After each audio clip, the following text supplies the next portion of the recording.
வந்து government bus கேள்விப்பட்டிருக்கோம். ஆனால் ஃபஸ்ட் டைமாக இந்தியாவில் கவர்மெண்ட் டாக்ஸி அது லான்ச் ஆகிருக்கு. அது எங்கே ஊர்னா டெல்லி இப்போதைக்கு லான்ச் ஆகிருக்கு நவம்பர் 2025. இதுக்கு பேர் பாரத் டாக்ஸி. இதை புக் பண்ணுறதுக்கு பப்ளிக் என்ன செய்யணும்னா பாரத் டாக்ஸி ஆப் அதை டவுன்லோட் பண்ணி அது மூலம் பாரத் டாக்ஸியை புக் பண்ணிக்கலாம். இது கம்ப்ளீட்லி ஓட்டு பேர் கவர்மெண்ட்டு. அப்போ அது ஃபேர் ஃபிக்ஸ் பண்ணுறதெல்லாம் கவர்மெண்ட் தான்.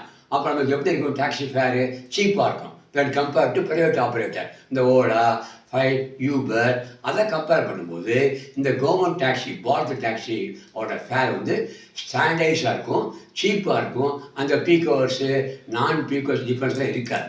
இப்போ இது எப்படி இருக்குது, யார் சப்போர்ட் பண்ணுறா அப்படின்னா union ministry of cooperation and national e governance division இவங்க சேர்ந்து இந்த ஸ்கீம் கொண்டு வராங்க.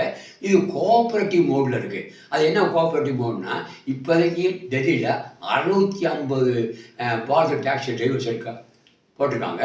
அந்த 650 பேர் ஓனர்ஸு, அவங்க டிரைவரே ஓனராக இருக்காங்க. அதே மாதிரி அவங்க share holder of the cooperative movement. இப்போ இந்த டிரைவர்ஸ் வந்து எங்கே அவங்க எடுத்துக்கலாம் டெய்லி கலெக்ஷனை. ஆனால் அதுக்கு பதிலாக டெய்லியோ வீக்லியோ கவர்மெண்ட்டுக்கு சப்ஸ்கிரிப்ஷன் ஃபீ கட்டினால் போதும். இதுதான் கோஆப்ரேட்டிவ் மோடு இப்போ டெல்லியில் இருக்குது.